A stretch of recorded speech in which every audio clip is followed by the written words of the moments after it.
Okay, well, good evening.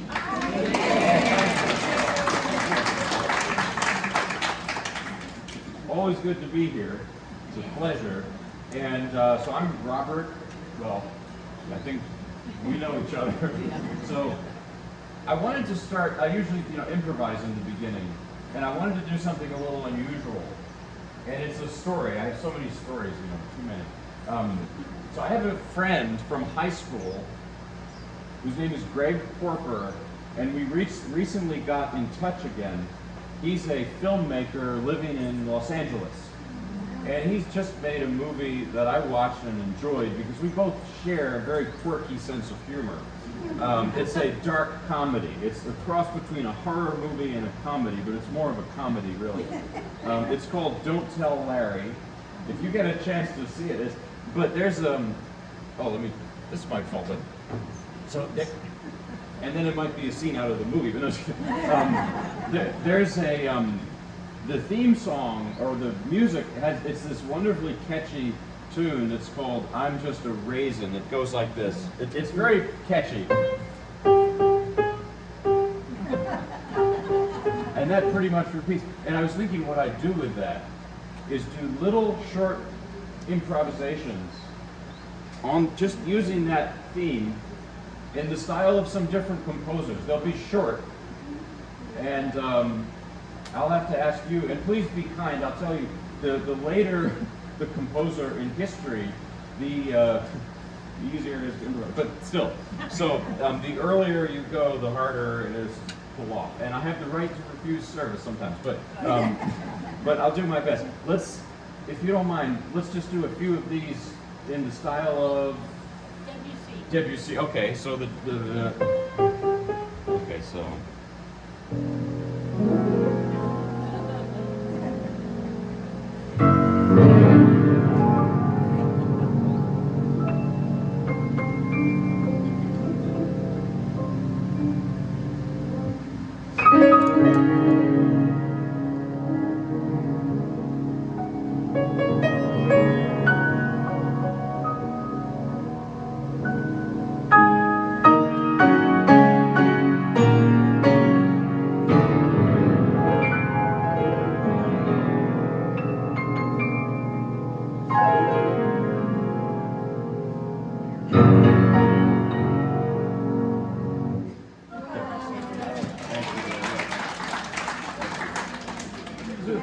Chopin, okay, so the Chopin Nocturne, so.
This is a lot of fun. Maybe a couple more, and then we'll get to the Beethoven. Oh, Beethoven. Okay, so Beethoven.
Well, now I want to play a piece. I struggle. We meet every month. We're like the tide, the moon cycle. We meet every month. And I always want to bring something new to you each time. And I struggled and struggled with this piece. It does not sound difficult, but it's so difficult. This is a list arrangement of a Mendelssohn song for voice called On Wings of Song. It's a beautiful song. And there's a violin version. You see how that all ties in with the violin thing. Well, let's see if I can pull it off, because you're going to be the first. I told you, it's like the stuff, the way it's like I take the new music out of the oven before I see you. Think of it like food, right? And I serve it. It's still a little raw, maybe, but let's see. But I'll tell you about Mendelssohn, who's one of the greatest composers, and in a sense, he's a bit underrated. I mean, he's famous and all, but Mendelssohn did not live very long. He died at like 37 or 38 or something. He was a child prodigy, and perhaps even more so than Mozart, if you can believe that. He was just writing these magnificent things at an extremely early age. And a true child prodigy is one who, it's not just the skill, but it's that they create something that's moving and that's emotionally moving at such an early age. Like, it's a maturity there. And Mendelssohn definitely had that. So, this is such a beautiful, it's so sincere. That's the word I've used for Mendelssohn. He was sincere. His life wasn't, necessarily easy. He was born to a Jewish family, and, at that time, it's not, I guess it was Saxony, but it's now Germany. Anti-Semitism was just terrible, and he converted.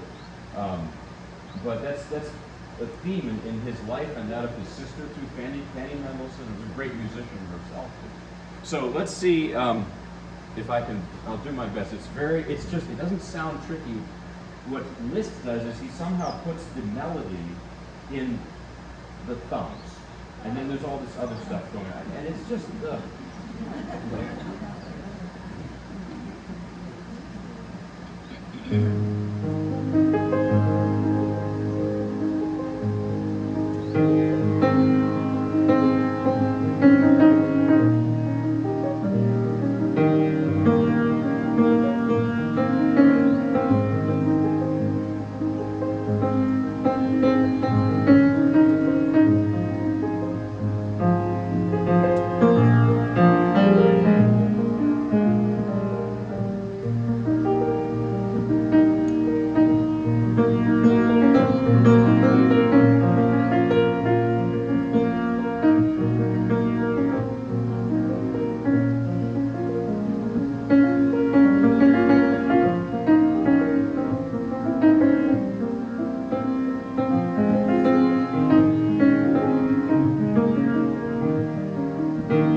beautiful, beautiful piece. And you know, maybe out there it sounds simple, but if you saw over here how I was, you know, it's a vocal, it's a, you know, and I don't sing in German, so that's why I played the Liszt version. I wish I could sing it. When he composed that, I'm really not sure. I need to look that up. For next time I'll tell you, because I will play it for you next time, and it'll be a little more, you know, maybe steady. So now I'm going to play a couple pieces that I call them new old pieces for me. I was so worried about this that I brought back some pieces that I played very long ago. And so maybe you've heard it, but it's been at least a couple of years. So I hope you're not going to be bored with it, but I don't think you never get bored with a piece, because as my teacher said, you can't, well, he quoted someone who said, you can't step in the same river twice. Who said that? An ancient Greek guy. So anyway, I'm forgetting. I'm going to play a piece by Chopin now. This is the Nocturne in C-sharp minor. I don't play lots of Chopin. And people ask me, well, why don't you play more Chopin? I did the improvisation. I love Chopin so much, but I find him very hard to capture. It's like catching a butterfly or something. And it's, in a way, it's like Mendelssohn, in that Chopin, I feel like he was born with his musical voice fully formed. Not all composers are like that, but I think Chopin was. It just came so naturally to him, and I'm not one of those people, so it's hard to catch for me. So I don't always play a lot of his music. This is a very early piece of his, and you can already hear these two ingredients to his style. One is Polish folk music.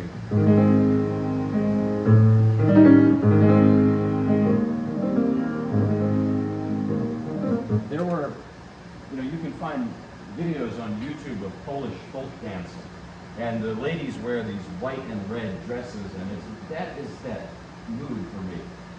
There's also Italian opera, which was Chopin's big love. Vincenzo Bellini. I listened in college, I was playing a lot of Chopin and struggling. And my teacher said, listen to Bel Canto opera. So I got Norma by Bellini. And I watched the DVD, listened to the whole thing. And I sat down and played Chopin, and I got it. And then I went to bed. I was so happy. I woke up the next morning, opened the piano lid, and started to play Chopin, and it was all gone. So, I mean, the touch of it. But really, Chopin writes like Bellini does for the opera. So this is the accompaniment, the orchestra. And then in the right hand, you have the singer.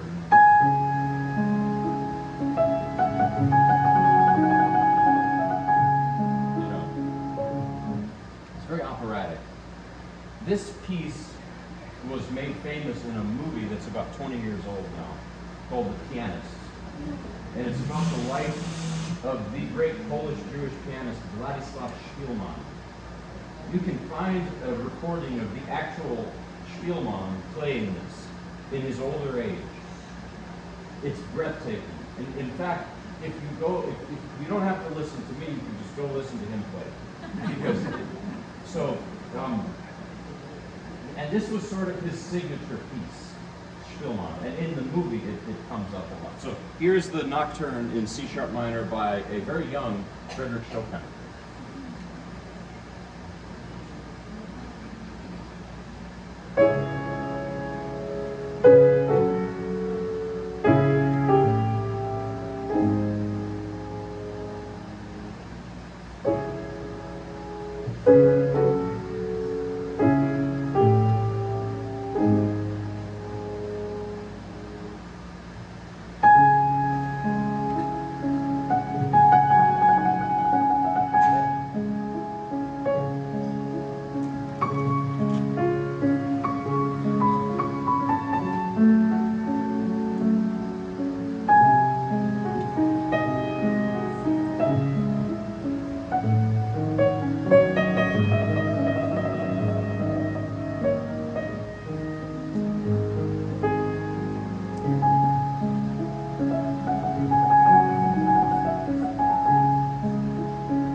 heavy keys. The last C sharp down here, it didn't sound. So now I'm going to play another Liszt arrangement.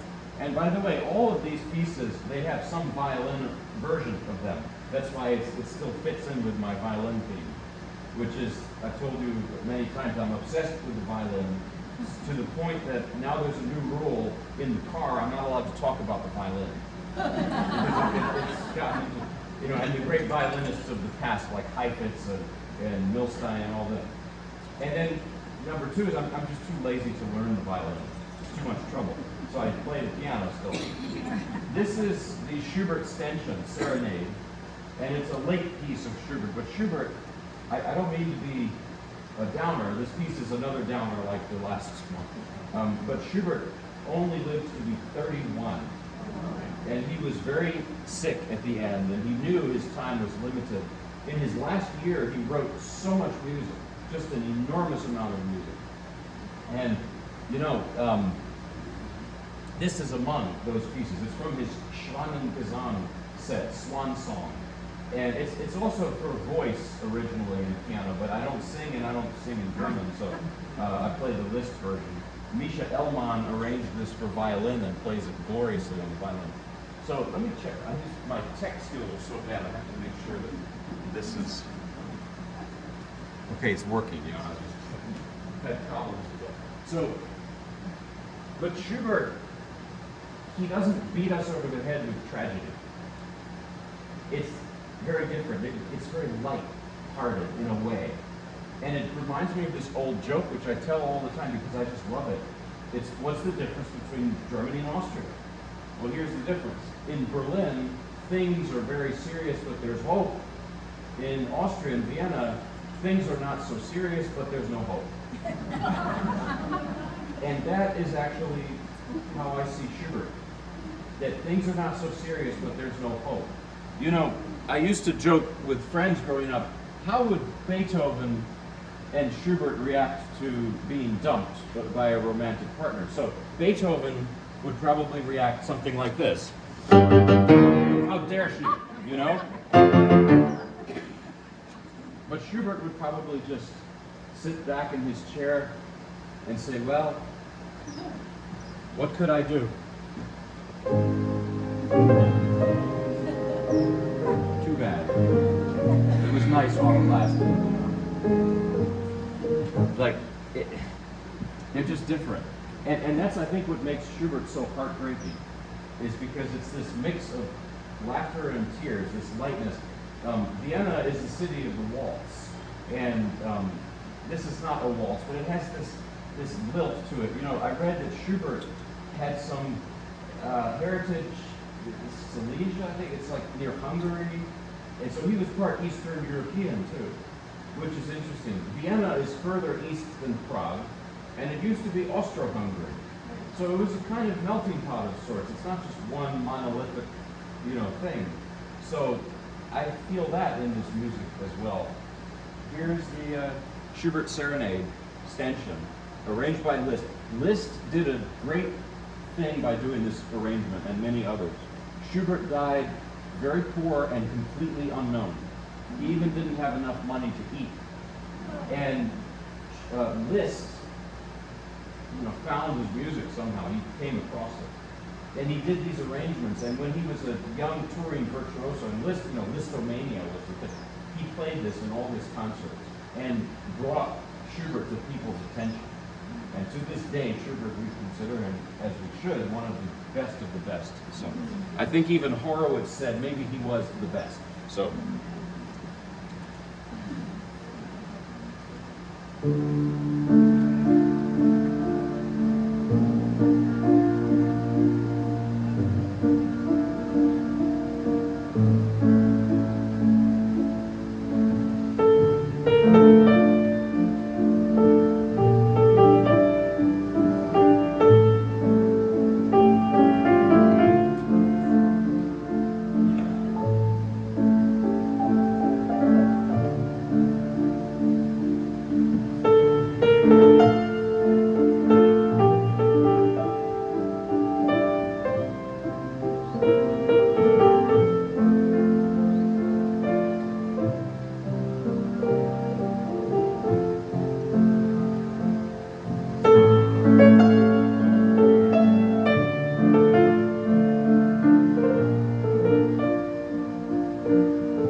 So now I'm going to play this piece I've played for you recently.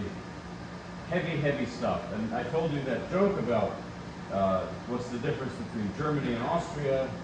There's a follow-up joke. One actor, Christopher Waltz, his mother's Austrian, father's German. He said they're so different. He said one parent is like a waltz and the other is like a battleship. And so if that's Vienna, well now this is Brahms. Brahms was from Hamburg in the north of Germany, near the North Sea. It's a very cold, gray climate, austere landscape. And Brahms' music is oftentimes like that, very Teutonic, very heavy, like a battleship. Like Beethoven, he was his big inspiration. So Brahms, I look at him though as a paradox, a big paradox. He was on the one hand, yes, this Hamburg guy, the music's very heavy, very serious. I was listening to the Fourth Symphony in the car, which is just, it will tear your heart out. But it's so, intense and dark and everything. But Brahms had a fun side too, he was friends with Johann Strauss Jr., who was Viennese, because Brahms lived in Vienna, right? And Strauss left a copy of the Blue Danube on Brahms's coffee table as a prank. And Brahms very sullenly took it and wrote, unfortunately not by Brahms. I love that story. So Brahms befriended many gypsy musicians and got to, there's a feeling of gypsy music in a lot of his compositions. I mean, all the Hungarian dances are, that's a lot of fun. So he was not just this deadly serious guy from Hamburg. He had a playful side to him. Also, I think I really should mention, he was a bit of a loner, and he was, Hamburg, the culture of Hamburg, it's a little bit like the British saying of the stiff upper lip. I think that's a thing for Hamburg. And Brahms, I didn't know him personally, but I imagine he was, in a way, he was very restrained. He had some sort of wall, and even his music has that. A friend of mine was telling me they find Brahms cold sometimes. I don't agree, because I think that, yes, there's this formality here, but underneath, it's just an outpouring of emotion, and it's getting those two, together that's so tricky, and that's the paradox of him. He was, on the one hand, a loner, but he was really deeply, I'm going to go out on a limb and say he was deeply in love with Clara Schumann, who was the widow of Robert Schumann. She herself was a great composer and pianist and everything. And I don't know, it was kind of mutual, but their love was this, I don't know if they ever dated, but there's a feeling of unrequited love in Brahms's music, in his softer passages, something like this,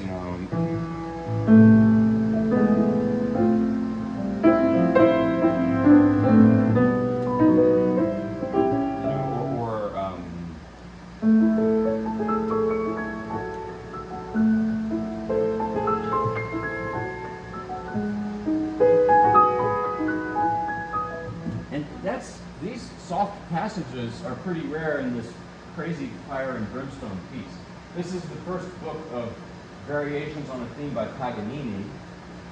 So he takes the Paganini violin caprice.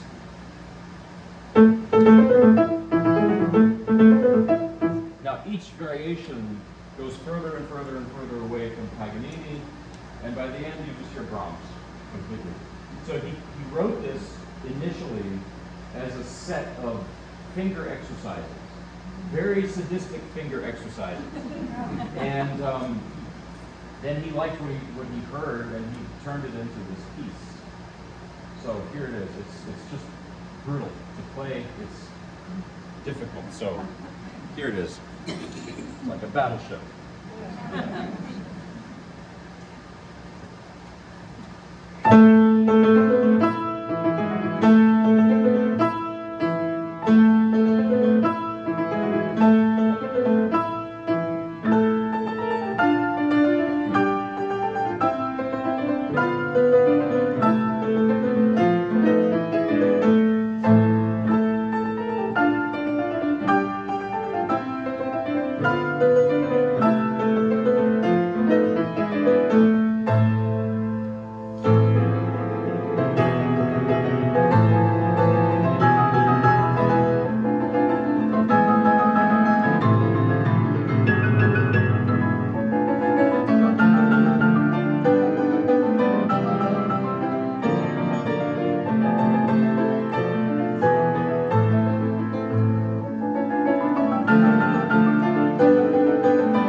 Especially like this is the piano's sounding nice tonight, but the keys, it's the humidity, it's heavy. I feel like it's a good workout. So now I'm going to play Rachmaninoff from his Rhapsody on the Theme of Paganini, the 18th variation, which the whole piece is based on that same Paganini caprice. But this variation, he does something very, very creative. He turns it upside down. So if you take and you turn that upside down, you get this. And that's familiar, right? So Rachmaninoff, in a way, was like Chopin, that he left his homeland, he left Russia when the communist revolution happened, and he never returned. And he was deeply, deeply nostalgic. Always. And this piece he wrote in the 30s. He was living in the U.S. already and making his living as a concert pianist, not as much as a composer, but he wrote this in his summer home in Switzerland. So yeah, he was doing very well, but he had this longing for home. And I think that this piece is that nostalgia. It's because his later style, most of the Rhapsody, is very different from his early style. It's a little bit sharper, it's a little bit more modern. But here in this variation, it's like a throwback to his younger style. And when he wrote this, he actually said, jokingly, he said the publishers are going to like this variation. So here is it's an excerpt from the Rhapsody on a Theme of Paganini by Rachmaninoff, the 18th variation.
So I've heard that there's a movie that I haven't seen that uses that, and it's called Somewhere in Time with Christopher Reeve, where he time travels to 1911, but I haven't seen it, so I shouldn't tell you. The only problem is that Rachmaninoff wrote this in the 30s, and the movie's in 1911, so it doesn't really add up, but it's okay. It's the movie. I'm going to now close. I'm going to do some gospel after this, but one more classical piece. This is a piece by Pablo de Sarasate. I think maybe I did it last time, and it was brand new back then, a month ago. And it's called Zigeunerweisen. I love to say it. It's Zigeunerweisen. It means gypsy airs, gypsy songs. And Sarasate was from Spain.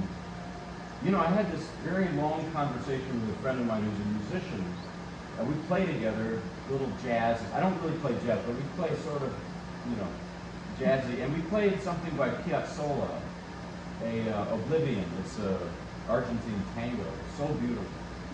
And you know that it's like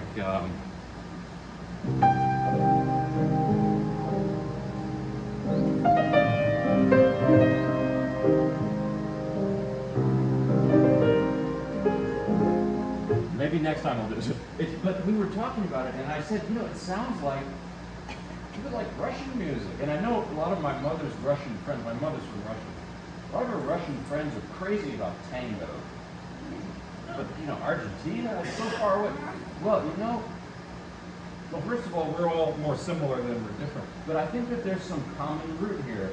there were many gypsies in Spain, and so Spanish music, that minor key thing, it's very common. It's very typical in Jewish music too. Even in Arabic music, there's some kind of maybe common thing there, and the love of the minor key. It's really the whole minor key. All Russian folk songs are in minor key. Not here, not so much, but that style went to Argentina. I mean, maybe I'm going a little bit too far-fetched, but maybe there's some relation with all this music somehow. But anyway, gypsy music usually goes in this format. I call it plateaus. It starts out very slow and with no rhythm, and imitating the sound of the cembalum, which is a folk instrument. I played a Liszt Hungarian Rhapsody here several years ago. He even writes in the music like the cembalum. So that's a gypsy instrument. And then it gets into a couple slow dances. Here's one.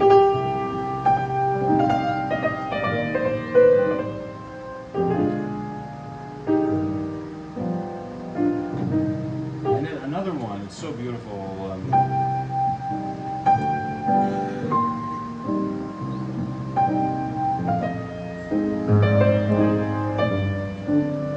And then finally at the end, it goes to this lively dance. And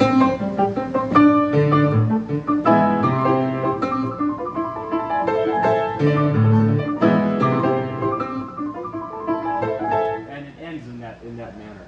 So I just picture Jascha Heifetz playing it on the violin. It's a violin piece, and this piano version is done by George Enescu, Romanian-French composer, pianist, violinist. He did everything. What I wish I could have been, but I can't. Not everyone can be Enescu, so here it is, Sarasate, Zigeunerweisen, Gypsy Airs.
I guess it's somewhere, maybe even the Chopin has it, somewhere in Eastern Europe.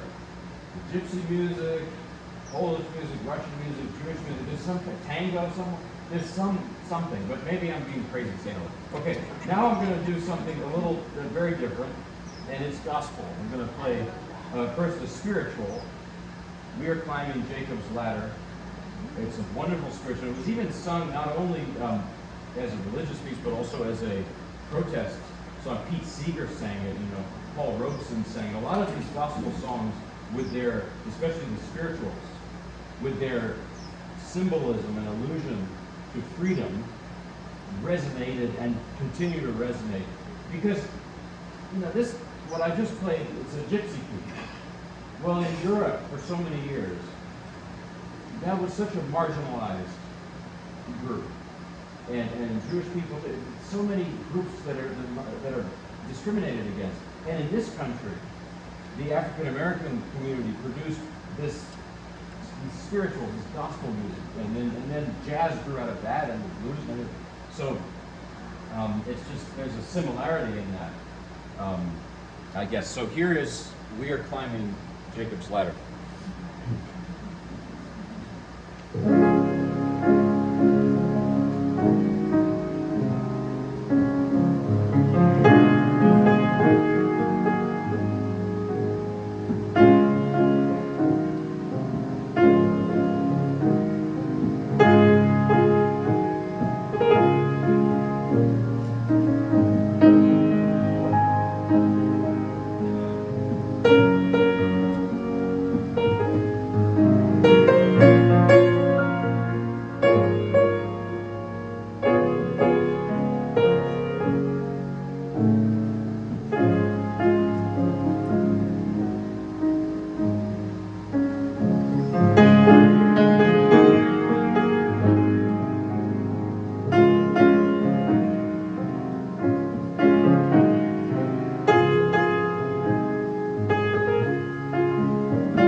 close with a gospel. I may have done this before here. This is just very, very, very upbeat. It's a Mosey Lister song called Goodbye World, Goodbye, and it almost sounds like honky tonk sometimes. Mosey Lister, like George Beverly Shea, I think they both lived to be like 100 or more or something. And just saying that out loud and then thinking about Mendelssohn and Mozart and Schubert died at 31. Maybe I ought to play more gospel, you know. Anyway, I don't think it's connected, but here is, this is a wonderful song, and I mean, I don't sing it. I wish I could sing these, but I try to sing through here. But it's a celebratory thing. And yes, the title is Goodbye World, Goodbye.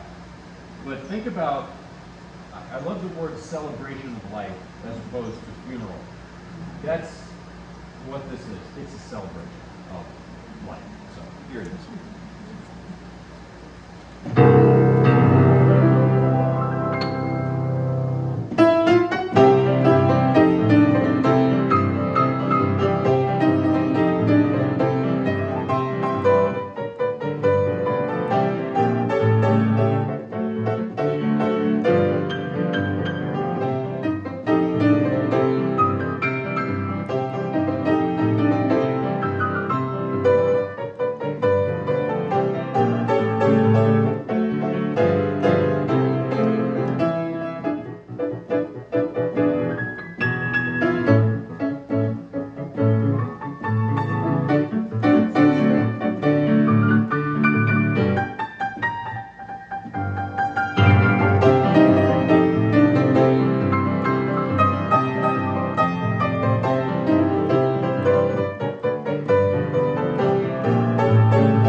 Have a great evening, and I'll see you next time. Thank you very much for having me.